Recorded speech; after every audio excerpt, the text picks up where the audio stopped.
Welcome. On Chicago Tonight, it's the Steve Allen Show. David Letterman said Steve Allen's work was the foundation for what late-night television became. We'll talk with the local author of a new book about the original king of late night, whose roots were right here in Chicago.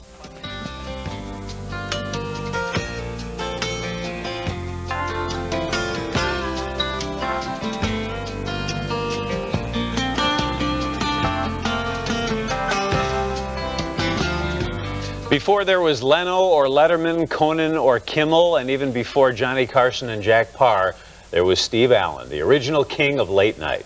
He's the subject of the new book, Inventing Late Night, Steve Allen and the Original Tonight Show, by Ben Alba, a law professor at DePaul University. Good to have you here. Great to be here, Bob. Thank you. And congratulations on a great book.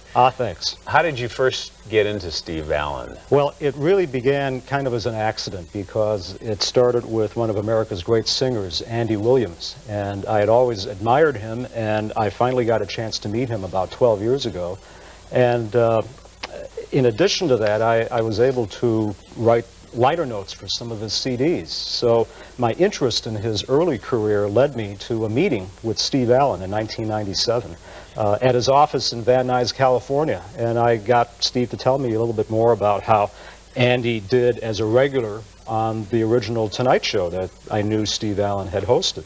But as I heard Steve talking about and kind of regaling me with all these great stories about early television, I could tell two things. One was how proud he was of the work that he and his team did on those early shows, but also how saddened he was by the fact that hardly any of those shows exist any longer because they were essentially systematically destroyed by the network during an age when there really wasn't much archival value. Even if you had people like Jackie Robinson or Lena Horne or Carl Sandburg or Richard Rogers on your show. Yep, the networks just needed more storage space. It wasn't something that they did out of any kind of venom. They just needed the space, right? That was the mentality at the time. They just didn't think. They thought, and one director I talked to was Hal Gurney, who directed for Jack Parr and David Letterman, and he said at that time, television was sort of like the newspaper. You'd read it and then you'd pitch it. It was great to read about Steve Allen's youth in Chicago, Hyde Park, going to museums, going to the lakefront and writing poetry. And he was kind of a serious student with a very, not wild or crazy, but funny side as well, wasn't he? A funny side and a very broad frame of reference. And I think we had a chance, one of my students at DePaul, Mitch Mornick, who used to work for the Chicago Tribune, did the one interview in the book that wasn't conducted personally by me, and he went out and he found a guy named John O'Rourke who lived on the south side of Chicago in Hyde Park, who grew up with Steve Allen, attended St. Thomas the Apostle's School down there. And he always remembered Steve Allen as being very unique and very well liked by the other kids, but very different in his upbringing, because unlike the other kids who were basically blue-collar Chicago kids that grew up in the same neighborhood the whole time, Steve Allen, whose parents had been in vaudeville, had been everywhere. And he just had such a great time attracting a lot of great friends among these kids. As a kid in 1938, he listened to The War of the Worlds, the famous Orson Welles broadcast on the radio, and this had a lasting impact on him, didn't it? Well, it didn't. Somehow, he was, at that time, he was staying with his mother and his aunt at the Raleigh Hotel on the north side. Not one of the greatest hotels in the city. And as things turned out, they happened to tune on to the broadcast, and they didn't hear any of the disclaimers. And so he and his mother and his aunt decided that the only thing they could do at the point of all these invasions was to flee the hotel and run across the street to Holy Name Cathedral. And he tells this hysterical story about how it took him a while to get out of the hotel suite because his mom and his aunt were bickering whether it was going to be necessary for his aunt to take her gloves and her hat with her in the midst of this Martian invasion. And he listened to jazz music at the Sherman Hotel, the Sherman House, at the as a kid. And then he went to the World's Fair here in 1933, didn't he? Right, yeah, the World's Fair at Northerly Island. And he and John O'Rourke actually snuck into it, I think both in 33 and 34. He moved west to Arizona because he had asthma. Right. And that's where his radio career started, and that's where everything really began for him professionally, right? I would say he had a brief radio show in, I think the station was KOY out of Phoenix, and he was one of these people that would be willing to do just about anything. So he was writing soap opera scripts, reading commercials, doing voices, playing the piano, doing just about everything that they would let him do, and they said, you can do even more if you want, but we'll only pay you a certain amount, but you can go ahead and do it, and that's what he did. And in New York, at the age of 32, he's doing The Tonight Show, which is amazing to do it at that young age. And also, as you point out in the book, he really made it up as he went along. It wasn't a case of sitting down figuring out, I'll do this type of interview and we'll have the desk here and I'll go in the audience. Everything really came of necessity, didn't it? I think that The Tonight Show evolved from a series of experiments that Steve Allen had conducted in radio and in early television. And maybe just to give one example, in radio, he had was supposed to have an audience show, and Doris Day was going to be one of the celebrity guests to be interviewed. One night, she never showed up because of some kind of a booking error on the part of her agent. And Steve decided that at that point, since he had already played both sides of her record, he had 20 minutes of air to fill. And I'm sure you know what that must be like at times in your career. Yes, I do. And he decided just on spur of the moment to take the microphone, the floor mic, which was not a lightweight piece of equipment at the time, and take it up into the audience, this clunky floor mic, and start interviewing people in the audience and having fun with them. And that's when he discovered that a little exchange, a funny exchange between him and the audience would generate a much bigger laugh than if you had the best scripted line with Bob Hope.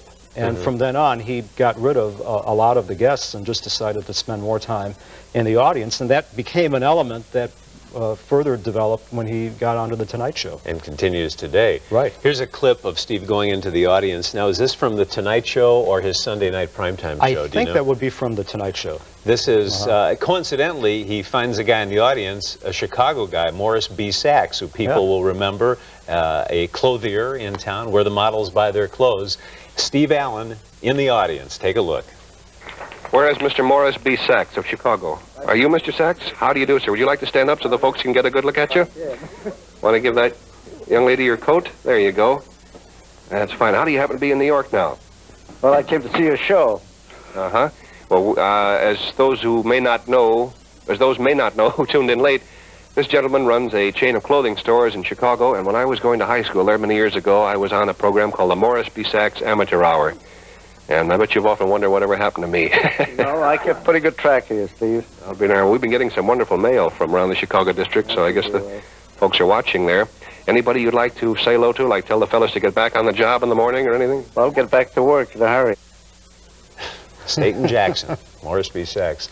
And things are a little tame there in the early years of The Tonight Show, and as Steve Allen went on in his career, things got a little more lively, and he had a little more fun on the broadcasts. And the show he did in the 60s, the syndicated show, the late night show that was seen here on Channel 7, he did that for Westinghouse, is the show that David Letterman has said over and over again he stole generously from that program. That's the one that influenced Letterman the most, wasn't it? He used to watch that in college, and he was, as you say, very generous in crediting Steve for a lot of the inspiration that he got. I mean, just things like the Velcro Man or the Alka-Seltzer Man came right out of things that Steve had done, such as the human tea bag, where Steve had about, I think, 200 tea bags emblazoned on him, and then they dumped him into this vat of warm water.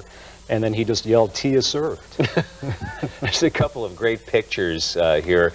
This is Steve with Elvis. Right. Now, Steve Allen had a feud with Ed Sullivan, didn't he? Well, it was probably portrayed in the media more as a feud. I think that he and Ed had a very cordial personal relationship, but it was one of the biggest rating wars in television history at that time, because he was doing so successfully on The Tonight Show that NBC wanted him, in addition to hosting Tonight 5 nights a week, to head a primetime comedy hour on Sunday nights against Ed Sullivan, who was the ratings king at the time and basically swept the floor on all the other networks. So Steve actually not only came neck and neck to Ed, but he even beat him a few times, and that was actually one of the times when he had Elvis on the show.